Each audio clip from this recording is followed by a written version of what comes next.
آج ہم انشاءاللہ ایک بڑی کمال کی یونیک معلومات آپ کو دینے جا رہے ہیں۔ اللہ کریم قرآن مجید میں ارشاد فرماتا ہے، اور ہم عدل کے ترازو رکھیں گے قیامت کے دن تو کسی جان پر کچھ ظلم نہ ہوگا، اور اگر کوئی چیز رائی کے دانے کے برابر ہو تو ہم اسے لے آئیں گے، اور ہم کافی ہیں حساب کو۔ ویورز، آخرت کے ہولناک مراحل میں سے ایک انتہائی ہولناک مرحلہ میزان پر اعمال تلنے کا ہوگا۔ جی ہاں، اسکیل لگایا جائے گا۔ دیکھیں نا، دنیا میں ہم بہت چیزیں تولتے ہیں، لوگ اپنی بیلنس شیٹ بناتے ہیں، اور بیلنس شیٹ میں نارملی یہ چیک کر رہے ہوتے ہیں کہ ڈیٹ کیا ہے، کریڈٹ کیا ہے، ہمیں دینے کتنے ہیں، لینے کتنے ہیں، اور جو بچ جائے گا وہ میرا ہے۔ ایک ایسی بیلنس شیٹ قیامت کے دن بھی بنائی جائے گی جب اعمال تولے جائیں گے۔ ویورز، غور یہ کرنا ہے کہ میزان کیسا ہوگا، کتنا بڑا ہوگا، اعمال کس وے میں اس پر ڈالے جائیں گے، صاحب میزان کون ہے، کون سے اعمال ہیں جو اس اسکیل پر، اس میزان پر بھاری ہو جائیں گے، یہ سب اور اس کے علاوہ بہت کچھ جانیں گے آج کی ایپیسوڈ میں۔ آئیے بلا کسی ضرورت تمہید کے بات کو لے کر آگے چلتے ہیں۔ جس میزان پر اعمال کا وزن کیا جائے گا وہ اتنا بڑا ہوگا کہ اگر تمام آسمانوں اور زمین کو اس میں وزن کیا جائے تو وہ اس میں سما جائے۔ یہ اتنا بڑا ترازو یا اتنا بڑا میزان ہوگا۔ فرشتے اسے دیکھ کر عرض کریں گے، اے ہمارے رب، تو اس سے کس کس کو تولے گا؟ اللہ پاک ارشاد فرمائے گا، اپنی مخلوق میں سے جس کو چاہوں گا۔ فرشتے عرض کریں گے، تجھے پاکی ہے، ہم یوں تیری عبادت نہ کر سکے جیسا تیری عبادت کا حق تھا۔ اس میزان کا ناظرین ایک کانٹا اور 2 پلڑے ہیں۔ میزان کے نگران حضرت جبریل علیہ الصلوۃ والسلام ہوں گے۔ اس پر انسان کے اعمال تولے جائیں گے، نیکیوں اور گناہوں کا وزن کیا جائے گا۔ اچھا، ہو سکتا ہے میں بھی آپ کے ذہن میں سوال پیدا ہو رہا ہو کہ ہمارے جو ایکٹس ہیں، ہمارے جو اعمال ہیں، یہ کوئی فزیکل ٹینجیبل آبجیکٹ تو نہیں ہے، ایسی چیز تو نہیں جس کو ٹچ کیا جا سکے یا ایک جگہ سے دوسری جگہ اٹھا کر رکھا جا سکے یا اس کا کوئی وزن کیا جا سکے، یہ کوئی آبجیکٹ تو نہیں ہے، تو پھر ان کو تولا کیسے جائے گا؟ تو علماء کرام نے اس کی مختلف جوابات دیے ہیں۔ ایک جواب یہ دیا گیا کہ بندے کو اس کے عمل کے ساتھ تولا جائے گا، جبکہ بعض کتابوں میں یہ آتا ہے کہ نیکیوں اور برائیوں کا رجسٹر تولا جائے گا، اور ایک بات یہ بھی ملتی ہے کہ عمل کو جسم کی صورت دے کر اس کا وزن کیا جائے گا، اور یہ بھی پاسبل ہے because Allah can do everything, ان اللہ علی کل شیء قدیر، وہ تو ہر شے پر قادر ہے نا۔ میزان کی ایک اسپیشلٹی یہ ہوگی کہ اس کا سسٹم دنیا کے ترازو جیسا نہیں ہوگا، کیونکہ دنیا کے ترازو میں جو بھاری والا حصہ ہوتا ہے وہ نیچے ہو جاتا ہے، ہلکا والا اوپر ہو جاتا ہے۔ آخرت میں قائم ہونے والے میزان میں جو بھاری والا پلڑا ہوگا وہ اوپر ہو جائے گا، اور جو ہلکا والا ہوگا وہ نیچے ہو جائے گا۔ میزان کے حوالے سے یہ بات تو کامنلی لوگوں کو کلیئر ہوتی ہے کہ میزان پر جس کے نیک اعمال زیادہ ہوں گے وہ جنت میں جائے گا، برے اعمال بھاری ہوں گے تو وہ دوزخ میں جائے گا، لیکن جن کے دونوں اعمال برابر ہوں گے ان کے ساتھ کیا معاملہ ہوگا؟ ایسا بھی ہوگا کہ بالکل برابر ہو جائیں گے۔ What will happen to them? ہم آپ کو بتاتے ہیں ان کے ساتھ کیا ہوگا۔ ایسے لوگ پل پر یعنی پل صراط پر روک دیے جائیں گے، وہ اصحاب اعراف میں سے ہوں گے۔ اعراف جنت اور دوزخ کے درمیان ایک دیوار ہے۔ تفاسیر میں یہ بھی آتا ہے کہ یہ جنت اور دوزخ کے درمیان ایک پردہ ہے۔ یہ پردہ اس لیے ہے تاکہ دوزخ کا اثر جنت میں اور جنت کا اثر دوزخ میں نہ آ سکے۔ چونکہ یہ پردہ بہت اونچا ہوگا اس لیے اسے اعراف کہا جاتا ہے، کیونکہ اعراف کے معنی ہے بلند جگہ۔ ناظرین، یہاں میں آپ کو ٹاپک سے ہٹ کے ایک اور بات بتانا چاہتا ہوں کہ جنات کے بارے میں علماء کرام فرماتے ہیں کہ وہ اعراف میں رہیں گے، کیونکہ جنت حضرت آدم علیہ الصلوۃ والسلام کی جاگیر ہے، لہذا صرف انہی کی اولاد کو ملے گی۔ اینی اب آئیے دوبارہ اپنے ٹاپک کی طرف آتے ہیں۔ ارشاد نبوی صلی اللہ تعالی علیہ وسلم ہے، 3 مقامات ایسے ہیں جہاں کوئی کسی کو یاد نہیں رکھے گا۔ سوچیے کیسا نفسا نفسی کا وقت ہوگا کہ کوئی کسی کی فکر نہیں ہوگی، کوئی کسی کو یاد نہیں کر پائے گا۔ میزان رکھتے وقت، حتیٰ کہ بندہ دیکھ لے کہ نیکیاں والا پلڑا بھاری ہے یا گناہوں والا۔ نمبر 2، نامہ اعمال ملتے وقت کہ اعمال نامہ رائٹ ہینڈ میں ملا ہے یا لیفٹ ہینڈ میں۔ اور نمبر 3، جب دوزخ سے ایک گردن نکلے گی اور کہے گی مجھے 3 طرح کے افراد پر مسلط کیا گیا ہے، I have been imposed on 3 types of person، مجھے اس پر مسلط کیا گیا ہے جو اللہ پاک کے ساتھ کوئی اور خدا بھی مانتا ہے، مجھے ہر سرکش ہٹ دھرم پر مسلط کیا گیا ہے، اور ہر اس متکبر پر جو حساب کے دن پر ایمان نہ رکھتا ہو۔ بس اس وقت کوئی بھی کسی کو یاد نہیں کرے گا۔ ناظرین، اتنے سارے اعمال ہوں گے، انسان کی پوری زندگی کے اعمال، ان میں نیکیاں بھی ہوں گی، گناہ بھی ہوں گے، مگر فرسٹ آف آل سب سے پہلے میزان پر کیا رکھا جائے گا؟ تو یاد رکھیں کہ میزان پر سب سے پہلے وہ مال رکھا جائے گا جو انسان نے اپنے اہل و عیال پر خرچ کیا ہوگا۔ اپنی خوش دلی کے ساتھ، اچھی نیتوں کے ساتھ اپنے بال بچوں پر خرچ کیا کریں، اللہ کی رضا کے لیے خرچ کیا کریں، یہ بڑی نیکی ہے۔ فکر آخرت رکھنے والا ہر مسلمان چاہتا ہے کہ میزان پر اس کی نیکی کا پلڑا بھاری ہو۔ احادیث مبارکہ میں ایسے کئی اعمال بتائے گئے ہیں جن کے کرنے والے کا نیکی کا پلڑا بھاری ہو جائے گا۔ ان میں سے چند باتیں غور سے سن لیجیے، لیکن چاہتے تو ہم ساری ہیں نا کہ میزان ہمارا نیکیوں والا بھاری ہو جائے۔ تو آئیے سنیے، 5 چیزیں میزان پر بڑی بھاری ہیں، اٹس ویری ایزی۔ ہاں، بڑا آسان عمل بتانے جا رہا ہوں، بی پریپیئر فار دیٹ۔ لا الہ الا اللہ، اللہ اکبر، سبحان اللہ، الحمدللہ، نمبر 5، مسلمان کی نیک اولاد جو فوت ہو جائے اور وہ ثواب کی امید پر صبر کرے. کسی کی اولاد کا انتقال ہو جائے اور والدین جو ہیں اس پر صبر کریں. یہ بڑے کمال کے کام ہیں اور یہ میزان پر بڑے بھاری ہیں. جب حضرت نوح علیہ السلام کی وفات کا وقت قریب آیا تو آپ نے اپنے دونوں بیٹوں کو بلا کر فرمایا، میں تمہیں لا الہ الا اللہ پر قائم رہنے کا حکم دیتا ہوں، کیونکہ اگر زمین و آسمان اور جو کچھ ان کے درمیان ہے ان سب کو میزان کے ایک پلڑے میں اور لا الہ الا اللہ کو دوسرے پلڑے میں رکھا جائے تو لا الہ الا اللہ والا پلڑا بھاری ہو جائے گا. اللہ اکبر. ناظرین، اب میں ایک بہت کمال کی حدیث سنانے جا رہا ہوں. یہ میری بھی ون آف فیوریٹ حدیث ہے، اور اس حدیث پاک میں سبحان اللہ کیا خوبصورت نبی پاک کے پیارے پیارے فرامین ہیں، موتیوں جیسے الفاظ ہیں، اور یہ بخاری شریف کی سب سے آخری حدیث ہے. آقا علیہ السلام نے فرمایا، کلمتان خفیفتان علی اللسان ثقیلتان فی المیزان حبیبتان الی الرحمن.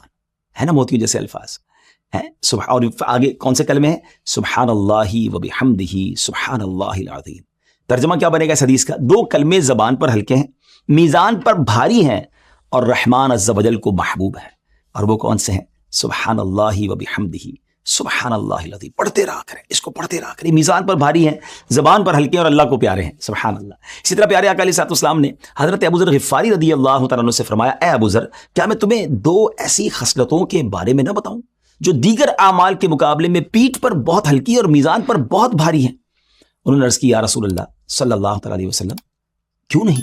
نبی پاک علیہ السلام نے ارشاد فرمایا، حسن اخلاق اور طویل خاموشی کو خود پر لازم کر لو. اس ذات کی قسم جس کے قبضہ قدرت میں میری جان ہے، ان کی مثل مخلوق کا کوئی عمل نہیں ہے.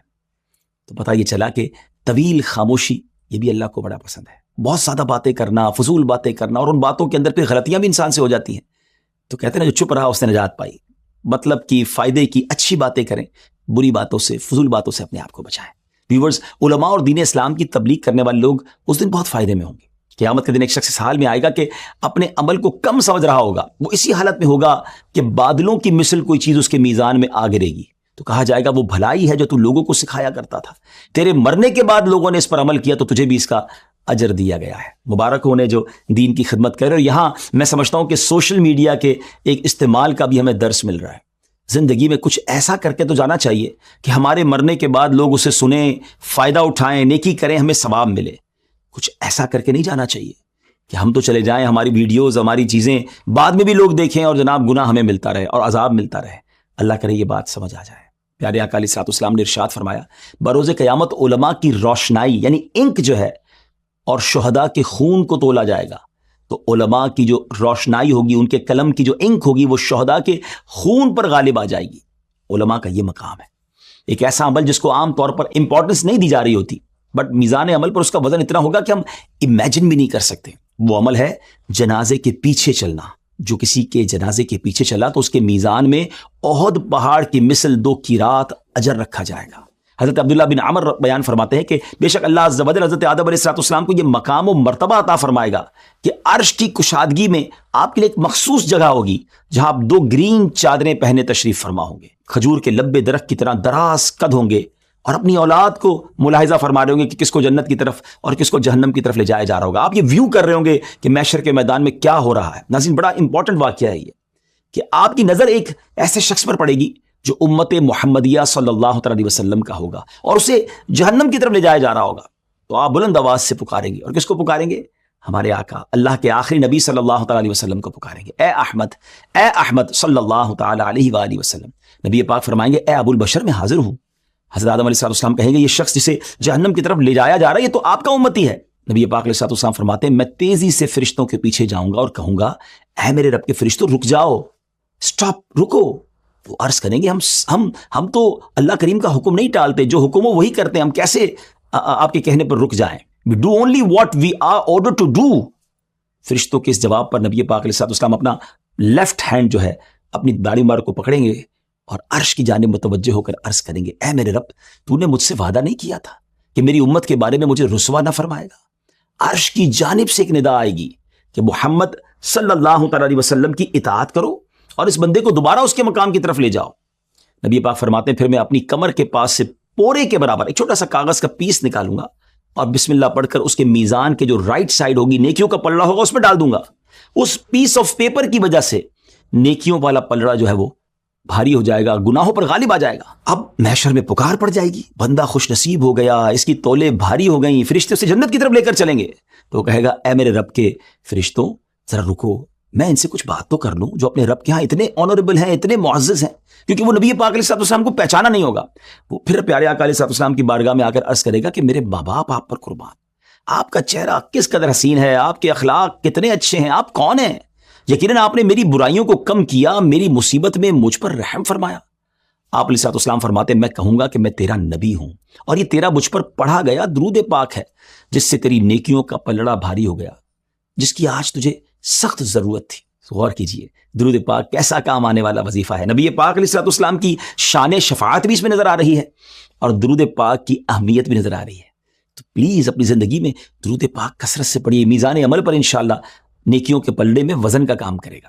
قربانی کرنے والوں کو مبارک ہو, کیونکہ قربانی کے بارے میں آتا ہے کہ قربانی کے جانور کو گوشت اور خون کے ساتھ لایا جائے گا اور 70 گنا ملٹی پلائی کر کے میزان میں رکھ دیا جائے گا. تو قربانی بھی خوش دلی کے ساتھ کیا کریں. ویورز, ایک بات ہمیشہ ہمارے ذہن میں رہنی چاہیے کہ آخرت کے جتنے بھی مراحل ہیں نا, اگر کسی کو اس میں کامیابی ملے گی تو وہ بھی محض اللہ عز و جل کے فضل سے ہی ملے گی. ایک بڑا ہی امیزنگ واقعہ آپ کو سناتا ہوں. روایت میں آتا ہے کہ ایک راہب یعنی عیسائی عبادت کرنے والا تھا, غیر مسلم تھا. اپنی عبادت گاہ میں اس نے 60 ایئرز تک عبادت کی. ایک دن اس نے آسمان سے بارش برستے ہوئے دیکھ کر کہا کہ ابھی مجھے کوئی نظر تو نہیں آ رہا, اگر میں یہاں سے نیچے اتروں تو پانی بھی پی لوں گا, فائدہ اٹھا لوں گا, وضو بھی کر لوں گا, پھر اپنی جگہ بھی آ جاؤں گا. چنانچہ وہ اپنی عبادت گاہ سے ویسے نہیں نکلتا تھا, مگر ایک روٹی لیے وہ عبادت خانے سے نیچے اترا. اچانک اس کے سامنے ایک عورت آ گئی, اور اس عورت نے اس راہب کو گناہ کی دعوت دی. شیطانی حملہ تھا, راہب اپنے آپ پر قابو نہیں پا سکا اور غلط کام کر دیا اس نے. پھر غسل کے لیے پانی کے گڑھے میں داخل ہوا, وہیں پر اس پر نزا کی کیفیت طاری ہو گئی. اسی دوران قریب سے ایک مسکین گزرا, اس نے اشارے سے اس مسکین کو بلایا اور اپنی چادر کے نیچے سے روٹی لینے کا کہا. یہاں مسکین نے وہ روٹی اٹھائی اور ایگزیکٹلی اسی ٹائم اس راہب کا انتقال ہو گیا. اب میزان پر اس کے 60 سالہ اعمال نیکیوں کے پلڑے میں رکھے گئے, اور ایک جو اس نے بدکاری کی تھی وہ گناہوں کے پلڑے میں رکھا گیا, تو وہ گناہوں کا پلڑا غالب آ گیا. 60 سال کی عبادت ایک طرف ہو گئی, مگر پھر وہ جو ایک روٹی مسکین کو دی تھی اس کی برکت سے پھر نیکیوں کا پلڑا بھاری ہو جائے گا اور اس کی بخشش کر دی جائے گی. تو ہمیں نہیں پتا کس عمل سے رب راضی ہو جائے, کس عمل سے ہماری مغفرت ہو جائے, تو نیکیاں کرتے رہیے اور خدارہ گناہوں سے اپنے آپ کو بچائیے. قیامت کے دن اعضائے وضو, یہ جو وضو کرتے ہیں نا, مبارک ہو ان کو جو نماز پڑھتے ہیں, بار بار وضو کرتے ہیں, وضو میں جو تری رہ جاتی ہے, جو ہلکا ہلکا سا ہمارا باڈی گیلی رہتی ہے, پارٹ آف دا باڈی تر رہتے ہیں, ان کا بھی وزن کیا جائے گا. تو جب وضو کیا کرے تو اس کو بالکل ٹوٹلی آپ ڈرائی نہ کر لیا کرے, تھوڑی بہت تری رہنے دیا کرے, کیونکہ یہ تری بھی جو سبحان اللہ وہ میزان عمل پر اس کو بھی تولا جائے گا, نیکیوں کا پلڑے میں انشاءاللہ رکھا جائے گا. حدیث پاک میں آتا ہے تم اپنے خادم کے کام میں جو تخفیف کرو گے, آسانی کرو گے, قیامت کے دن اس کا اجر و ثواب تمہارے میزان میں رکھا جائے گا. لک ایٹ ہاؤ بیوٹیفل اور ریلیجن از, کہ اپنے خادمین, اپنے ملازمین کے ساتھ اچھا برتاؤ کریں, کبھی کبھی انہیں ریلیف دیں, ان کے لیے آسانی کریں. انشاءاللہ یہ آسانی آپ کے لیے میزان عمل پر جو ہے وہ وزن کا کام کرے گی, نیکیوں کا پلڑا بھاری ہو جائے گا. مگر آج حال یہ ہے کہ لوگ ملازمین کو گالیاں دیتے ہیں, سختی کرتے ہیں, ذلیل کرتے ہیں. بعض اوقات وہ غریب آدمی ہمارے سامنے کچھ کہہ نہیں پاتا ہے, لیکن وہ دل تو رکھتا ہے نا, اس کا دل ٹوٹ رہا ہے, اس کو تکلیف پہنچ رہی ہے, ہم سوچ ہی نہیں رہے. وہ اس لیے چھوڑ کے نہیں جا رہا ہے کہ اس بیچارے کو پتا ہے آج کل بے روزگاری بڑی ہے, کہیں جاب نہیں ملے گی. مگر یاد رکھیے یہ تمام ظلم, یہ تمام سختیاں کہیں قیامت کے دن آپ کو پھنسوا نہ دیں. ڈیئر ویورز, ہم آپ کو کچھ ایسے خوش نصیبوں کی بات بھی بتاتے ہیں کہ جن کے اعمال میزان پر تولے ہی نہیں جائیں گے.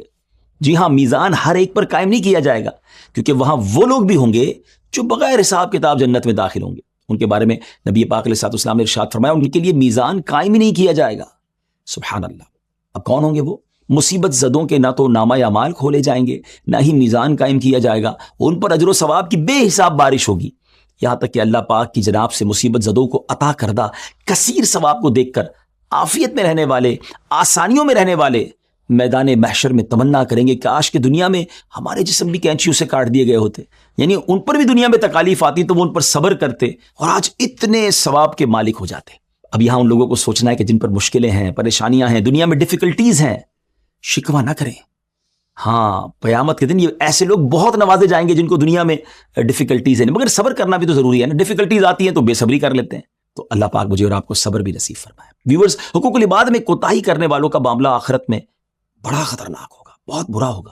حضرت سیدنا سفیان ثوری فرماتے ہیں اگر تو بارگاہ الہی میں یوں حاضر ہو کہ تیرے ذمے 70 ایسے گناہ ہوں جو تیرے اور تیرے رب تعالیٰ کے درمیان ہوں تو یہ تجھ پر اس سے زیادہ آسان ہوگا کہ تو ایک ایسا گناہ لے کر اللہ پاک سے ملے جو تیرے اور بندوں کے درمیان ہو. اب غور کیجئے، 70 گناہ اللہ کے کیے اس سے زیادہ خطرناک یہ کہ ایک گناہ جو ہے وہ بندوں اور ہمارے درمیان ہو. کیونکہ اللہ ہی کی مشیت ہے نا، اللہ چاہے تو اپنے سارے حقوق معاف فرما دے، مگر اگر بندے کو تکلیف پہنچائی ہے جب تک وہ معاف نہیں کرے گا رب بھی معاف نہیں کرے گا.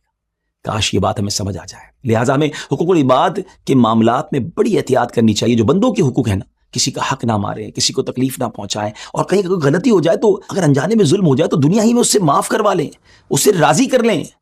لیکن یاد رکھیے اگر دنیا ہی میں نامہ اعمال سے یہ برائی صاف نہ کی نا تو آخرت میں کہیں میزان میں ایسا معاملہ نہ ہو جائے کہ انہیں راضی کرنے کے لیے ہمیں اپنی نیکیاں دینی پڑ جائیں.